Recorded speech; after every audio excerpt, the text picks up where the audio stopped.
Perfect. Can you post the recording, Veronica, on your site? Yep, I can do that.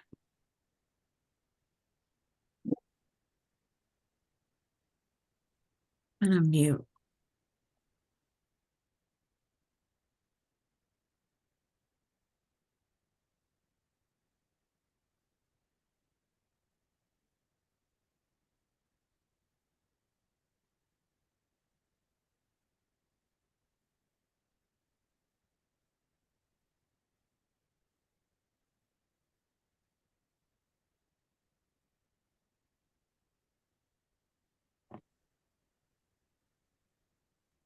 Hey, Jessica, can you make sure to take attendance for anybody that is there in person? I forgot about that one. Yeah, I've been taking attendance, so I got everybody that Perfect. showed up here in person. I got a little sign-in sheet going. Awesome. If you want to just send me that list tomorrow or the next day, that would be great. All right, will do. And you can just send me a picture or a scan. You don't even have to type it out if you don't want. Okay. And Veronica, it looks like Patty's with Travis. Yes, yes, I have that. Thank you. Also, this is David Peck. Hi, David. I have it working. I got the audio back. Oh, excellent. Good, I'm good. with you. I'm with you now. Awesome. Cheers. Jessica, I'm sorry, but what is your shelter name again?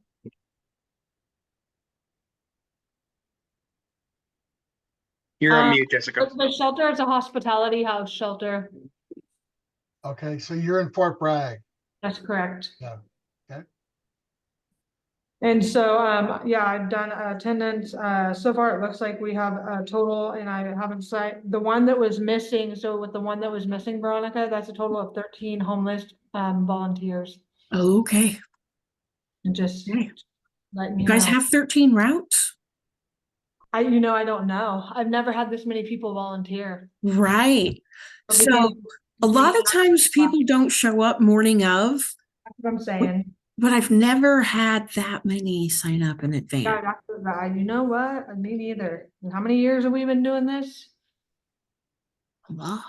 Well, this is the most we've ever paid anybody too. Paid? If a person has Oh, man. lived experience of homelessness in the last 7 years, we can compensate them for their time and their experience. But our community members who've not experienced homelessness on a volunteer basis. But oh, I know. I'm just explaining. We'll talk about it.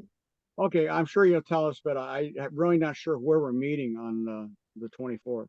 I got you, David. We're gonna meet up at Happy's Donuts, and I'm buying. In Willow. Okay, Happy's Donut. Got it. Yep, and we'll talk more about that during our meeting today, as well as I'll send the information out and I can text you. Yeah, Veronica, I went ahead and adjusted the PowerPoint a little bit to be a little bit more clear on the meeting locations. Perfect. I think we've waited long enough. So with no further ado, my name is Veronica Wilson.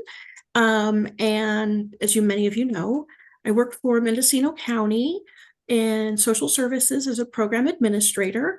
I oversee several homeless services grants, as well as a coalition of folks called the Mendocino County Homeless Services Continuum of Care, otherwise known as COC. And so the COC is responsible for doing this count every year to do a one-day snapshot of what homelessness looks like in Mendocino County to the best of our ability. And so thank you all for volunteering your time and for joining us. This year we were able to secure professional assistance in guiding our count today. And that is through applied survey research. And we have Peter Connolly and Alex Werner with us tonight from ASR. And so with no further ado, I'll just turn it over to Alex. All righty, give me a second to share my screen. I'll get us kicked off. I'm Okay. sorry to interrupt, Alex, but No worries. yeah, Alex will be our main instructor today. Just to give you a little background, ASR has been doing point in time count technical assistance for about 20, 25 years now. And we work all over the country, and we're based down in Santa Cruz, and we have experience in Mendocino County many years ago, and work with both rural and big city counties like San Francisco. And we're honored to be able to help out here in Mendocino. And just to set the main background, the approach we're taking in 2024 is similar to what you did last year, in that we're using a smartphone based application. That's the SimTech Counting Us application. There's some minor changes to that this year, but it's the same app. There's also a similar approach in that there's 3 deployment centers that will be working from Fort Bragg at the Hospitality Center, Happy Donuts in Willits, which we call Inland North, and then there'll also be a Ukiah site, which will be at the Mendocino Youth Project in Ukiah. And the starting time is going to be a little different. Alex will review that in greater detail. Some feedback that we received from previous counts is the pre-dawn start, that 5 a.m. is almost too dark to be able to see effectively. So we've adjusted start times generally to 8:30 throughout the county. That's when we'll be assembling, and then the goal is to be on the road no later than 9. Generally, there are exceptions to that. Main exception being in downtown Ukiah, around the Ukiah shelter, where we're going to get started early, and we'll be convening at McCavan at 7 a.m. for some of the metro locations. And real quick, Peter, Jessica with Mendocino Coast Hospitality Center shared with me earlier that the coastal region is going to go a little bit earlier than the rest of the county. They're going to meet up, I believe, at 8. Jessica, will you correct me or share? Went on. Yes, we're gonna be leaving here, the Wellness Center, at 8 o'clock in the morning. What time do you want to meet up at? I'm telling everybody to be here no later than 7:30. Okay. Okay. Thank you. All right. Well, that's an update. I apologize for any confusion, and we'll make sure that we cover that as when we get to that slide. And then one of the other enhancements for this year has been to try and address the prevalence of homelessness and unsheltered status in the reservation lands. And there's been a great showing of support by the tribal councils in that community. And there'll be special teams that will be accessing the reservation land that are organized by various tribal representatives throughout the county. And they've carved out some specific routes which cover their tribal lands. And those areas will not be covered by our general volunteer pool. There's a kind of a dedicated strike force within the tribal land maps and routes that we have outlined. And then we're within that, the other overarching item that we're paying a lot of attention to are the prevalence of vehicles, and in particular, RVs. And there's been some misunderstanding and misclassification in the past about who's eligible if you're living in a vehicle, and we're going to be providing a little more um, specific guidelines on what to include and what not to include. And the main clarification being provided by HUD, in that we want to profile RVs that are being inhabited by persons that fit the federal unsheltered definition. And we'll go over that today in more detail with Alex. So the general goals as we complete this training are for you to get a better understanding of the big picture, drill down into the specifics of what's going to happen on the 24th, for you to have a sense of where you're going to report and give you a feel for what you can experience on the day of the 24th. So without further ado, I'll let Alex lead us through the training. All righty, sounds good. Thank you everybody for attending, and let's just jump right into it. Don't let me. All right, so we'll be going over the purpose of the point in time count, the definition of homelessness used for the count, how to conduct the count, and some reminders of next steps. So the big deal with the PIC count is that HUD requires it every 2 years. Mendocino County elects to do it every year, and it must be done in the last 10 days of January. The only exception to this was during 2022 when COVID was going on. That's when it switched from being every odd year, I believe, to every other year. And this year, in 2024, the PIC count will be held on January 24th. So there's 3 components mainly to the PIC count. There's the shelter count, the street count, and the post count survey. The shelter count is essentially where we gather HMIS data and report on that. The street count is what you guys will be volunteering for. It's taking place on the 24th.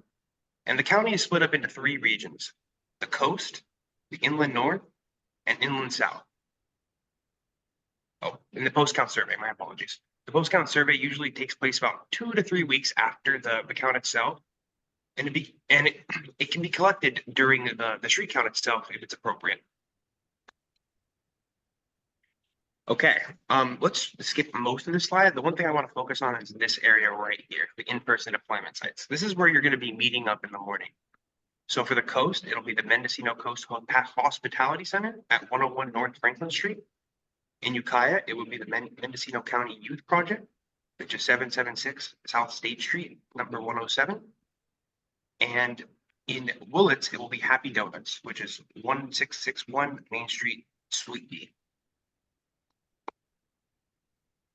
To go over some logistics, the street count is essentially a count where we're identifying all people experiencing homelessness on the street, parks, open spaces, vehicles, abandoned and foreclosed buildings, and makeshift shelters.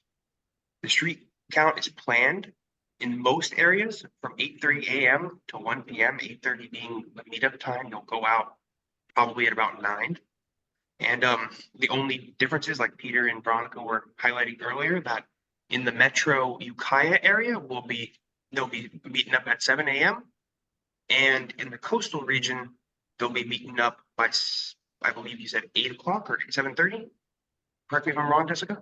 Meet up at 7:30. 7:30. By 8. Okay, that's what it is. All right. The only thing I wanted to highlight here was that timing and coordination are super important. So in the Ukiah area, we're going to be going out at 7 just to count the shelter area specifically. That's mainly to avoid duplication. So to highlight some. So just to back up, at the deployment centers, one of the key items that will be done at the deployment centers will be distribution of paper maps. One of the feedback items that was given by the community in the previous count was that while the smartphone SimTech app had built-in mapping associated with it, some folks felt it was a little difficult to navigate their routes uh, through the smartphone in and of itself. So we've wanted to have a little more precision on covering our routes and what areas to go to. So we've developed some paper maps that will allow the deployment center managers to be able to more effectively target the route areas that we want the volunteers and the guides to go to. And that will be done at the centers. The deployment captains already know which areas they'll be responsible for, and then they'll take the further step of aligning the specific map routes out to the folks that show up. Thank you, Peter. I appreciate that. We're going to go into a little bit more detailed discussion about the maps a little bit later in the presentation. So just to go over some logistics about volunteers and guides. Volunteers won't be paid for the time, nor will they be reimbursed for their mileage when using their personal vehicle. Guides, on the other hand, will be paid $20 an hour for their expertise during the count and for the time in this training. So if you're here and you're a guide for this training, you will be paid the 20 for the hour. Just a little definition on guides. Guides are individuals who have previously or are currently experiencing homelessness. So this is pretty much what your day will look like. You'll meet up at your specified time. If that's 8:30, that'll work for you. Essentially, you'll meet up at the deployment center. You'll get your maps, you'll get your app, you'll get signed in, you'll get good to go. If you haven't registered for the count, this is what the link is right down here. So feel free to go ahead, click on that and register when you get the chance. So after you get signed in, you're all good. You'll go out in the field and start canvassing your routes. And after you're done with your routes, you'll come back to the deployment center to check in with the attendee, make sure that the data was uploaded. And again, that's when the guides will be paid. To highlight some more differences between guides and outreach and their roles specifically, guides and outreach will use their knowledge to identify individuals experiencing homelessness. And they'll also show the team certain locations and areas on their route where there is likely to be people experiencing homelessness. They'll also help distinguish between safe and potentially dangerous situations and help assess whether certain structures are occupied. The volunteer role is a little bit different. It's a little bit more linear. They'll provide consultation and support in team decisions. They'll be in charge of transportation, and they'll also be in charge of the maps, making sure that full coverage is achieved. And here's where we get into the bread and butter. This is what the map essentially will look like, the hard copy map that Peter was alluding to earlier. Let's start off here in this pink area. This is essentially would be one portion of a census tract map. Peter can allude to a little bit more about the rural areas, but I'll kind of go over essentially what it is. It's basically you'll go down most of these roads. This tract looks a little bit rural, so maybe not absolutely every road, but in most cases, you'll go down every road, every alley, every bridge, every little nook and cranny of this area would be your responsibility. In the more rural regions, in the more rural parts of the county, you'll be not necessarily going blindly. You'll be a little bit more targeted. Peter, did you want to allude to that a little bit more?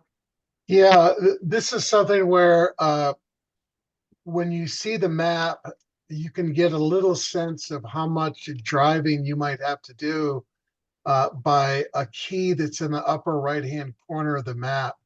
If you added up, for example, all of the roads on this particular pink area, you'd be driving 143 miles on this part of the route. That's probably too much to be driving and get your assignment done. So there'll be a requirement really for you to make some good decisions on what's a waste of time to drive versus where you should go. And hopefully you've got a guide that has some knowledge of the area, or you're with someone who's local enough to have a sense of where there might be some encampments, some places where people might hang out or live in their vehicles. And we would ask you to focus on those areas and use your best judgment on where to go and not be obsessively detailed about how much you can cover. Thank you, Peter. There's one more thing I wanted to talk about on this map is these border lines, these blue little lines. In the case that this blue little line falls on one of the areas that you're going to go ahead and count, let's give an example of someone walking back and forth across this blue line. If they are walking back and forth, you should include them. You shouldn't assume the tract owner of 11004D is going to count them. So in the case that you see someone, for example, walking back and forth right here, you'll include them in the pit count. One thing I didn't mention in the last meeting that I wanted to bring up in this one is the importance of the location data. So and also kind of how to download the app. So to download the Counting Us app, you'll go to your app store and download Counting Up and type in the search bar Counting Us, and the app will have this little blue icon right here. After you download the app, you're going to want to make sure that your location services are enabled. So on an iPhone, you'll go into your settings, you'll go into privacy and security, go into location, and make sure it's on. And then after that, you'll also need to go into your settings again, go to Counting Us, go to location, and then select allow while using app. On an Android, it's a little bit different. You'll just go to your settings and go to personal, location, and then select on. If you don't put your location services is basically saying that your phone will be sending out a signal on where the phone is located, and therefore identifying your observation to a map location, which is really critical for the count. Yeah, if you don't enable the location, it could lead to some data clarity problems. So just to be clear, location service is very important. This is what the Counting Us smartphone app pretty much looks like. So again, this is what when you download it and click on it, this is what you'll see is this register login button. If you're new to Counting Us, you'll click register. You'll enter in some basic information like your name, email, cell phone, and a password. You're basically creating an account with Counting Us in this process. After you do that, you'll select choose count, join a new count, and then right here, you'll type in your setup key. For Mendocino County, it is Mendocino 24. Again, that's Mendocino 24. That's how you'll get into your survey.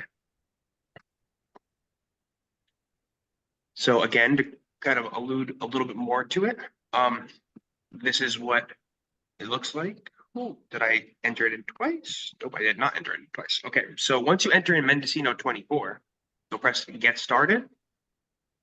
And then you'll be popped up to a page that looks like this. The surveys you'll use most are this unsheltered survey and this observation tally. After you click on either one of those, it'll ask for your map. This is where the location is super important. And then I apologize, this isn't. Alex, do you want to explain what the difference between observation tally and unsheltered survey is? Oh, sure, no problem at all. So like I was alluding to earlier, that post-count survey process can be done when it's safe and appropriate. So if you have a person that's willing to speak with you, you'll go ahead and select this unsheltered survey and you'll go through a series of questions. Essentially, it'll start looking out something similar to this. And then once you enter in an answer, it'll populate more questions. So basically, you'll just go down through the questions until the survey is done and then press submit here at the bottom. For the observation tally, it'll pretty much just send you to the map. That's if someone does not want to answer any questions that you have for them.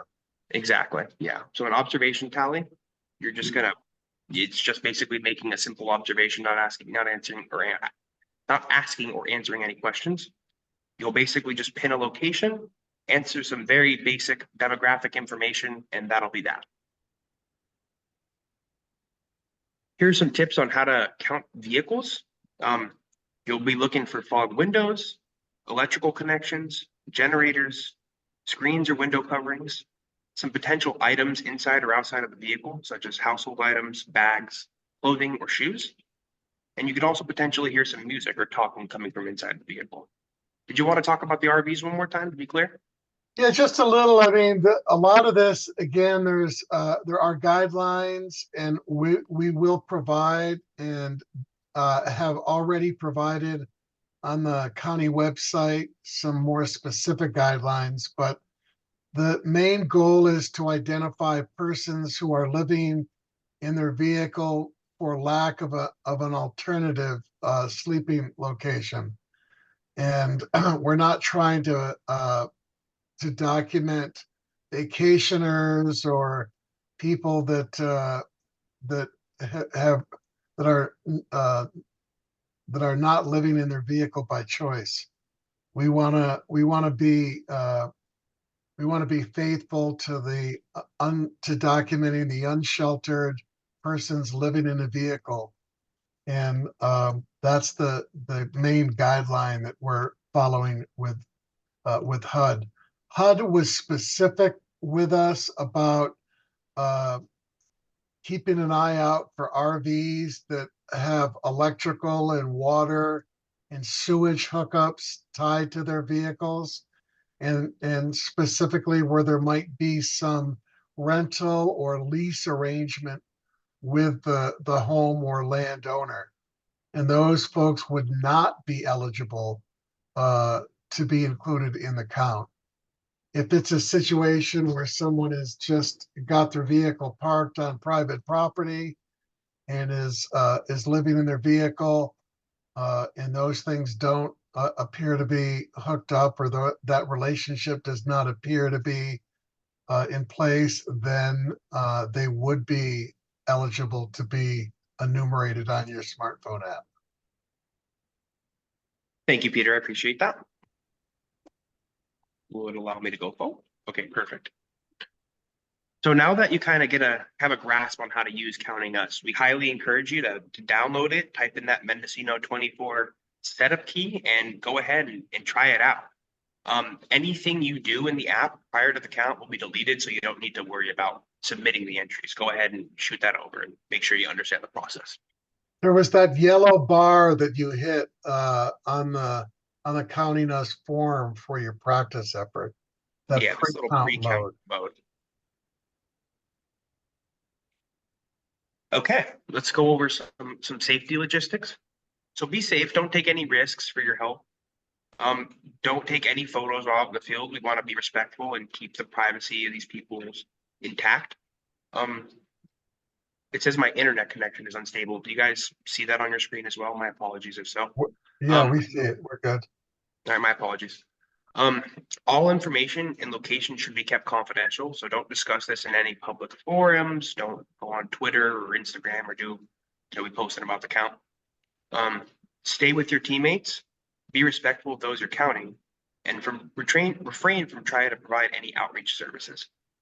If you have any issues, you can call or text your deployment center captain, or you can call me. I'll provide the phone number at the end of the presentation. And any additional resources can be found down here at this link. Some more safety logistics. Don't enter any abandoned buildings or hard to access areas unless the team's familiar with it. And don't advertise your count location, similar to what I was saying earlier. Don't go on Twitter or Instagram posting things about the count. And if you run into any true emergencies, please do call 911. So one thing, as you just to emphasize on the safety, one of the tips that I would share with folks is that you don't necessarily want to start out with I'm doing a homeless survey. You might want to mention that you're doing a housing assessment for Mendocino County, and you have a few questions that you'd like to ask them. And that is that's a safe way to go. And then you just proceed through the routine. If they say no, and they don't want to answer any of your questions, it's not worth it to try and convince them or to really press the issue. Just turn it into an observation survey and hit the observation option on your Counting Us menu, and then move on. This one right here is what Peter's talking Right. about. Okay, just to go over some prep tips. My apologies. Keep in contact with your team leader, and if you're a team leader, keep in contact with your staff. Download the Counting Us app. Definitely wear some comfortable shoes and clothing. Don't wear sandals or flip-flops or anything like that. Dress warmly, wear a jacket, sweatshirt, raincoat, gloves, a hat. It's going to be the winter time. It may be cold, so definitely bring those things. If you can, you should bring a car. Definitely charge your cell phone the night before. And regardless of the weather, we're going to be going. So if you need to, bring an umbrella or a poncho. Peter, can you remind me what the weather's looking like? The latest is that it's going to be the tail end of a storm, about a 40% chance of rain. But this is the tail end, and it may change between now and Tuesday. So it would be safe to bring an umbrella, I'd say. So you may want to have that or a poncho in the back of the trunk or something like that. And definitely get plenty of rest the night before. Well, there's a 73% chance of rain in Willits. So you kind of might miss it, but I think that at least the Willits and North area should be prepared for wet weather. Looks like you kind of, from the weather app that I'm looking at, it looks like 70% chance all the way up until 1. So as we're getting done, the sun will be coming out, which is nice. How convenient, right? Alrighty. Oh, of course. So I downloaded the app and I tried to register, but it says my email's already in there, so I don't know how to make a password if my email's in there. I don't know why it's in there. It is because you signed up through the portal probably. So just select forgot password. Okay. And it'll Alright. send you an email to prompt you to reset it, and you can enter that way. Okay, thanks. You're welcome. Thank you, Veronica. Alrighty, sorry. Let's go over some of these things. Actually, we already went over some of these things. So that's pretty much the end of the training. Right down here is the number I could say that I was saying earlier you could call me at if you have any issues with the app, any issues submitting. I will be manning this phone line during the pit count. So and even after and before. So if you have any questions at any point during the pit count process, feel free to give me a call right here. Or if you have any questions, like any burning questions that pop up after this meeting and you wanted to ask me, this is my email down here. Feel free to shoot me an email. I'm always available. So yeah, that's the end of the training. Any more additions, Peter or Veronica? No, as I think Veronica mentioned at the outset, she will post a recording of this training on the county website, which has also got some additional documents that you can view. There's an official SimTech training video that's produced by SimTech Counting Us developers, I'll post that right now in the chat. which is a little more technical. I actually just popped the link in, and I recommend anyone who's going to use the app review that video before Wednesday. Yeah. Yeah. So that's out there, and there's also some of this other supporting material that we've got. And then maps will be distributed through the deployment centers. And after we make an assessment of how many people show up and what areas they're best familiar with, we'll be making the distribution decisions based on that.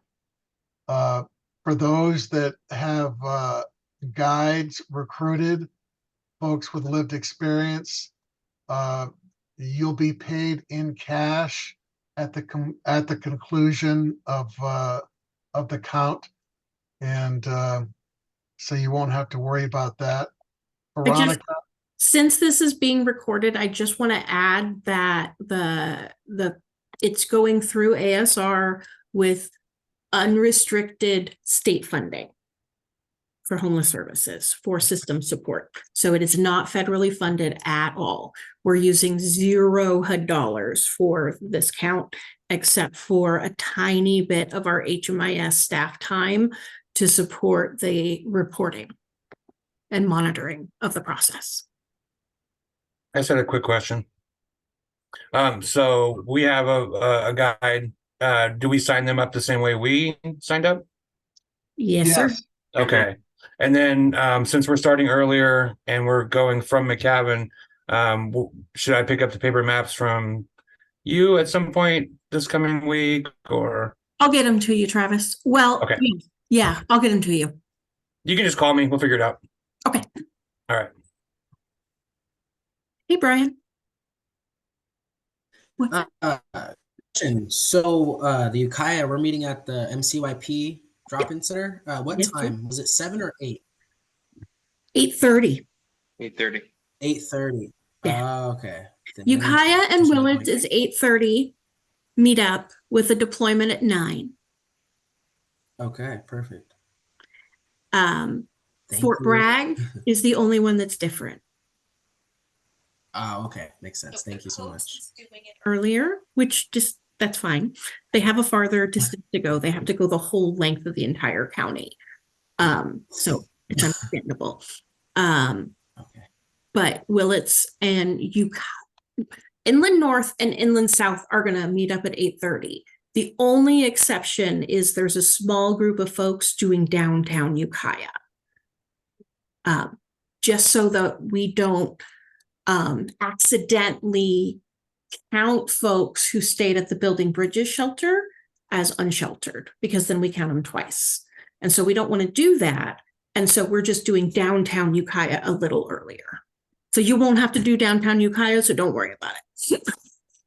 And then the other item, just as we also mentioned, is that nobody should have to do any reservation land. Oh, yes. And Correct. that all of the and you shouldn't have those maps on your routes, but you could pretty much bet on the fact that if there's a little speck of reservation land on your map, that you don't need to go there. That's been covered by another group of folks. So we think that'll help folks get through their routes in a more expedited way than maybe they have in the past. Anyone have any other questions? Start times, location, process, etc. Scott? Yeah, Peter, I just wanted one thing. I'm Scott with MCYP. I'll be your point of contact in the morning of the 24th. Is there anything that you need from me here at MCYP besides maybe tables and chairs? I might need a help in trying to keep up with Veronica and having the best donuts for the crew. Oh, And I live right next to the donut shop, so yeah, I might need your help on that. I'll Yeah. pick up the tab, but I'm gonna have to rely on local knowledge to get the best brew and the best donuts. I live right next to it. So All right, I figure you're the man. So and then just so you know, I probably won't go out on the count. I just wanted to be on here so introduce myself. no, that's great. I've been to Mendocino more than a few times in my life, but it really helps to have a local guy like yourself that knows the area better. So I'll probably tag team with you as we do that map organization process where it sometimes gets a little hectic. Yeah, you'll probably get to post up in my office, and then we got Wi-Fi and everything here. All right, awesome. Thank you. All right. Any other questions? Folks, and see if in the past we've had some people who lived in remote areas. The best example I've had is Potter Valley.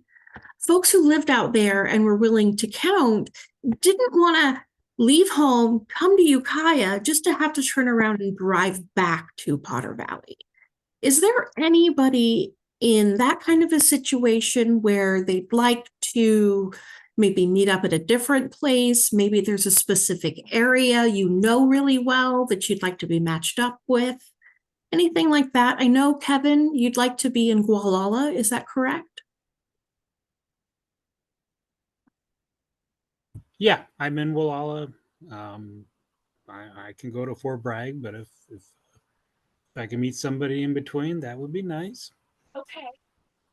So Jessica, I don't know if you've met Kevin before. I think he was a volunteer last year. No, I didn't make it. Oh, you didn't make it. Okay. He works for HUD and he works remotely and he lives in Gualala. Okay, sounds good. I will contact him. Yes. I will make contact with you. We have your phone number, right? Yes. And we'll figure it out and we'll make sure you get that area. And I don't think that you would even need to have to come to Fort Bragg to get that, you know, put on your, you're gonna be able to download the app and all that stuff, right? Yeah, I got the app downloaded. So. All right. I'll make contact with you, probably Monday. Jessica, one thing we could do with Kevin is we have individual PDF maps that we can just email to Kevin. So if Kevin's got a printer at his location, he could print out the area that he would be assigned, or if you're going to connect somebody with him to drive around, you could do it that way too. It's your call. You guys can figure that out. Okay. All right. Sounds good. I'm more than happy to help with that coordination if you need, Jess. Wonderful. Is there anyone else in that kind of a situation?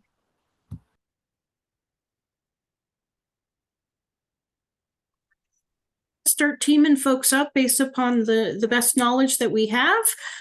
We may assign you to certain areas. We might just be flying by the seat of our pants the morning of to see who shows up. So, but I'm extremely grateful to each and every one of you for taking your time to be here or view this video if you're watching the recording. And I'm really excited about this year. Yeah, thank you. Thanks for coming, everyone.